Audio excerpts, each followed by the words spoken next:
And aside from that, mga kapiksi, nakikita natin na maganda yung status ng inyong kaperahan actually, no? Lalo pang nagiging, kumbaga parang medyo imbalance yung buhay mo. Let's say for example, sa love life mo, medyo sablay ka, pero pagdating sa kaperahan mo, sobrang ganda naman ang daloy ng pera mo. Okay? And aside from that, may mga bagong opportunities pa, no, na dadating sa'yo. Parang nagkakaroon ka ng expansion, mga kapiksi. Yung iba sa inyo, you may be going out of your comfort zone, trying new things para mas strengthen lalo yung inyong, para mas solidify ba.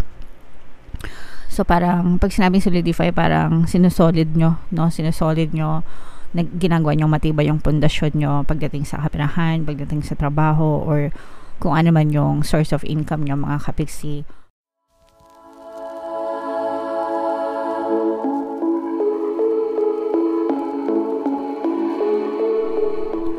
Hello guys, hello Scorpio, welcome back to Pinay Pixie Tarot. Ang pamagat ng ating episode for tonight is Full Moon Kapalaran para ngayong September to October para sa Scorpio, Sun, Moon, Rising Sign, and Venus. Shuffle ko yung cards guys, hanapin ko yung energy ng Moon at saka yung energy ng Scorpio. Ito yung energy ng Moon, mga kapiksi. Ngayon naman hanapin natin yung energy ng Scorpio. Eto, so Scorpio guys, kayo ay na-represent ng King of Cups sa ating spread. Combination guys ng positive and negative energy. General reading lang, pwede mag-resonate, pwedeng hindi. Yung full moon, mga kapiksi, ngayong September ay sa September 29. Tapos yung next full moon naman ay sa October 28. So ang reading na to ay para sa period na yan. And ang pamagat ng ating full moon, mga kapiksi, is corn moon or harvest moon. Guys, alright? Ito yung combination guys ng positive and negative energy. Unahin natin yung negative guys. Now, for some of you, meron kayong may sadness na nararamdaman kayo, may mga emotional pain na pinagdadaanan kayo. This is because of your disappointments.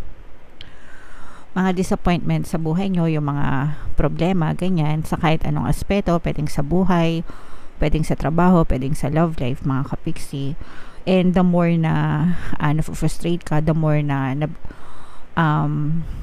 fino-focus mo yung attention mo dun sa mga problema, the more na nagkakaroon ka ng emotional pain. Kumbaga parang the more na bumibigat yung pakiramdam mo. Ganun naman yun guys, diba? Kapag palagi mong iniisip yung problema, syempre, anong ini-expect mo, mabigat talaga yan sa pakiramdam.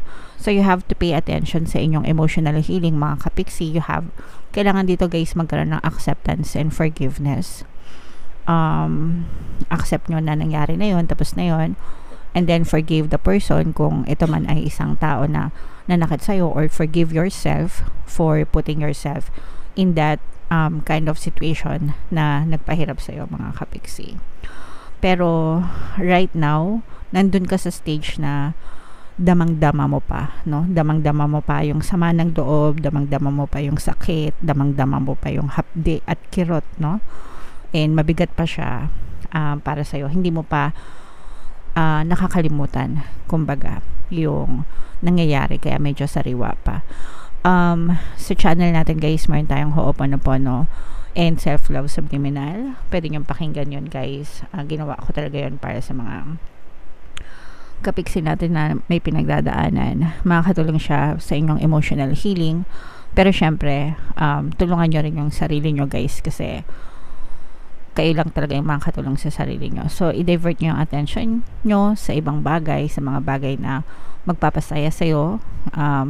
Palagi mong isipin na malalampasan mo rin yan, makakaya mo rin yan, and hindi pa katapusan ng mundo. Okay?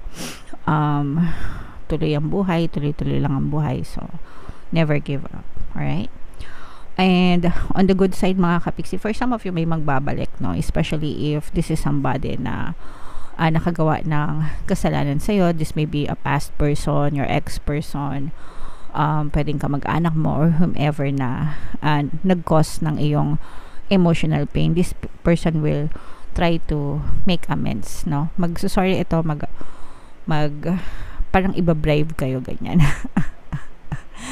Pag sinabing bribe, ano ba sa Tagalog ng bribe, mga kapiksi? Yung basta alam niyo yun, 'di ba? Yung bribe. parang babawi siya, no? Babawi siya sa'yo. This person will try to reach out sa'yo and babawi siya sa'yo. Yung iba sa inyo guys, if this is an ex-person, feeling ko liligawan ulit kayo nito. Kasi gusto niyang bumawi sa inyo. So, parang liligawan kayo, susuyuin kayo, ganyan, ibabribe kayo nitong person na to. And, para sa inyong sorry, no? Kumbaga parang ginagawa niya yon para mapatawad nyo sila. So, and aside from that, mga kapiksi, nakikita natin na maganda yung status ng inyong kaperahan actually, no? Lalo pang nagiging, kumbaga parang medyo imbalance yung buhay mo. Let's say for example, sa love life mo, medyo sablay ka, pero pagdating sa kaperahan mo, sobrang ganda naman ang daloy ng pera mo. Okay? And aside from that, may mga bagong opportunities pa, no, na dadating sa'yo. Parang nagkakaroon ka ng expansion, mga kapiksi. Yung iba sa inyo, you may be going out of your comfort zone, trying new things para mas strengthen lalo yung inyong, para mas solidify ba. So parang pag sinabing solidify, parang sinusolid nyo, no? Sinusolid nyo, ginagawa nyo matibay yung pundasyon nyo pagdating sa kaperahan, pagdating sa trabaho, or kung ano man yung source of income nyo, mga kapiksi. This is financial stability, security, strong one, a very stable one. Okay, so i-comment nyo na yan sa baba guys. Mine, financial stability, mine, financial security. Very very secure talaga yung inyong kaperahan, mga kapiksi. And yung iba sa inyo, sabi ko nga, parang lalabas kayo ng comfort zone nyo, trying new things, trying different things. Parang nag-experiment yung iba sa inyo kung paano nyo palalong mapapalago yung inyong kaperahan, kayamanan, ganyan. You're focusing on your healing kasi importante talaga to, lalo na dun sa mga nagdadanas ng emotional pain, mga kapiksi. So, kailangan talaga magkaroon ng acceptance guys para makumpleto. Kasi yung acceptance, part yun ng healing process. Hanggang hindi nyo natatanggap, hanggang hindi kayo natututong magpatawad, ganyan, hindi umuusad yung healing process nyo, okay? So, yun yung first step, acceptance, forgiveness, forget, and then heal. Focus on becoming a better version of yourself. For some of you guys, parang feeling ko may mga night out na pupuntahan kayo. Siguro yung mga umiinom, ganyan. Para makalimutan yung mga problema for some. Lalo na kung, let's say for example, yung iba kasi sa inyo, parang binubuhos nyo na lang yung panahon nyo right now sa pagtatrabaho, ganyan. Tapos, after work, inom-inom, kain-kain, labas-labas, ganyan, para hindi nyo agad maalala yung mga emotional pain nyo. So, parang nagiging outlet nyo siya. And, you have a lot of friends na pwede kayo mag-rely sa kanila. Although, feeling ko yung iba sa inyo, parang hindi nyo naman sinasabi sa ibang tao.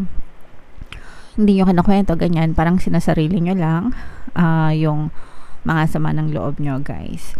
Sometimes, nakakatulong din yung paglalabas ng problema sa ibang tao. Pero, wag nyong i-exage. Kumbaga, wag nyong i-over. Isang beses, okay na. Para lang mailabas nyo yung sama ng loob nyo. Sometimes, kasi mahirap pag kinikim-kim, di ba, nagkakaroon ng depression, ganyan. Pero pag nailabas nyo, feeling nyo, naihinga nyo, magiging ma-okay yung pakiramdam nyo.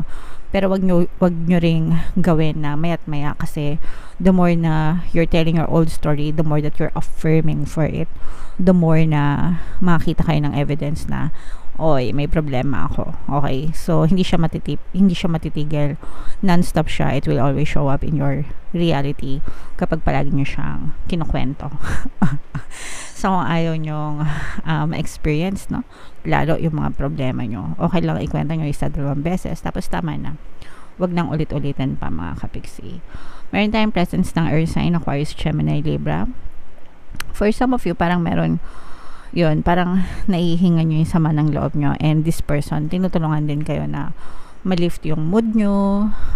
Parang sinasabihan niya kayo na okay lang yan, kaya mo yan, malalampasan mo rin yan, hindi yan pang forever. Tapos parang nililibang din niya kayo, parang nagiging bahagi din siya ng paglilibang nyo, mga kapiksi. So, if meron kayo mga best friend, BFF, ganyan, malaking tulong yan sa kanila. At saka yung mga anak, yung iba sa inyo guys, feeling ko meron na kayong mga adult na mga anak. So, parang sa kanila kayo nagsasabi ng problema. Tapos yung anak mo, mapa, okay lang yan. Malalampasan mo rin yan. Okay? Alright. So, yeah. Comment down below, Scorpio, if nakaresonate kayo sa message para sa inyo. Tingnan natin yung additional na mensahe, guys, gamit itong deck na to. Habang sinashuffle ko to, panoorin nyo muna itong video natin regarding sa ating paano mag-manifest ng abundance video course. Kapiksi, sawa ka na ba sa mga struggles at hirap sa buhay mo? Masipag ka ba at masikap sa buhay ngunit hindi ka pa rin umaasenso? Ilang beses ka na bang nag-attempt magnegosyo at mag-invest pero palagi ka pa rin nalulugi? Sa pagkakataon na ito ay maaaring may subconscious beliefs ka na nagiging balakid sa iyong pag-unlad at pagyaman. Introducing, paano mag-manifest ng abundance video course. Dito ay matututunan mong ma-overcome ang mga balakid mo para tuluyan ka ng umunlad, umasenso, sumagana, maging matagumpay, successful at maswerte sa iyong kabuhayan, pera, trabaho, negosyo, salapi at kaperahan ng bonggang-bongga. Dali, mag-send na ng email sa pinoypixitaro@gmail.com at simulan na ang iyong pagyaman ngayon. Alright, so mag-avail ka na ng course, Kapiksi. Sobrang ganda talaga niyan. And kapag natutunan nyo yung course, magbabago talaga yung takbo ng buhay nyo. Magbibigay din tayo ng free 1 pampaswerte subliminal sa lahat na mag-avail ng course until September 30, mga Kapiksi. Meron din tayong email coaching, manifest your desires using the law of attraction. If meron kayong mga specific na gusto nyong i-manifest, pwedeng love and relationship, pwedeng money or career, mga Kapiksi, pwede kayo magpabook ng email coaching session with me. Mag-send lang kayo, guys, ng email sa pinoypixitaro@gmail.com. So, ito yung additional message, guys. Sobrang ganda. Expect powerful change. Okay, so, close up natin para makita nyo. Yan. Expect powerful change, mga Kapiksino. Magkakaroon din ng mga magaganda ang pagbabago, big happy changes sa buhay nyo. Basta i-declare nyo, no? And the change has to come from within you, no? Bago yan ma-push out sa 3D nyo. Sa sarili nyo muna yan manggagaling in your head, in your thoughts, mga Kapiksi. So, kung gusto nyo magbago yung takbo ng buhay nyo, kailangan magbago din yung pattern of thoughts nyo. And palagi ko yung nire-reiterate sa mga videos natin, paulit-ulit. Your thoughts is always being pushed out in your reality. Yung 3D nyo, yung physical reality nyo, mga Kapiksi, it's just a mirror, no? Parang illusion lang siya. It's a reflection of your thoughts, no? Kung ano yung palagi mong iniisip, yun din yung mag-show up sa iyong physical reality. So, make sure na fino-focus nyo yung attention nyo sa magagandang bagay kung gusto nyo talagang magkaroon ng magagandang pagbabago sa buhay nyo. Alright? Attune to the moon, mga Kapiksi. Never mind the past. Life evolves every single day. So, yeah, diba? Tapos na yun, kalimutan nyo na, let go. Kailangan magkaroon ng acceptance. Yun yung sinasabi ko sa inyo, guys. Kailangan magkaroon ng acceptance, forgiveness dun sa iyong past, sa mga past circumstances, sa mga past na nangyari sa'yo. Life evolves every day, diba? Hindi yan tumitigil. So, habang nabubuhay tayo, habang humihinga tayo, it doesn't stop. So, kalimutan na natin yung past. It's time to move on and move forward through a positive change, mga Kapiksi. Alright? Yes, 1,000 times yes, no? So, if meron kayo mga specific na tanong, guys, sa isip nyo, yes, 1,000 times yes, yung gustong sabihin sa inyo ng inyong mga gabay. So, it's a very positive confirmation from your guides. You're being shunted towards your life purpose. Sometimes, nire-redirect kayo, no? Tawag dito, guys, blessing in disguise. Kumbaga parang may mga negative na nangyayari sa buhay nyo para i-shut off, no? Yung mga tao, yung mga bagay, yung mga sitwasyon na yan sa buhay mo para bigyan ng space yung tamang direksyon, yung tamang daan, yung tamang destiny para sa'yo, no? So, for some of you, maaaring ganun yung nangyayari sa'yo. Negative things happen para bigyan ng space itong mga positibong bagay sa buhay mo, no? Whatever is happening now is happening for your highest good para sa iyo yan, mga Kapiksi. And for some of you, maaaring naka-experience kayo right now ng turning point in your life. So, yun again, guys, parang it's a blessing in disguise na parang feeling nyo, puro problema, puro sama ng loob, puro hinagpis, pero at the end of it all, mga blessings yung nag-aantay sa inyo, mga magagandang pagbabago, which is deserve nyong makamtan, mga kapiksi. Alright? So, i-mind nyo tong mga powerful change na to. I-comment nyo na rin sa baba. Mind, powerful change, no? And, yeah. So, comment down below, Scorpio, if naka-resonate kayo sa inyong reading. Ito guys, yung ating 2024 kapalaran, pick a card version. Kung hindi nyo pa napapanood guys, panoorin nyo na. Super nice, super ganda. And ito naman yung ating success stories ng paano mag-manifest ng abundance video course. Thank you for liking, sharing, and subscribing mga kapiksi, and see you again next time. I love you all guys. Have a nice day. Bye-bye.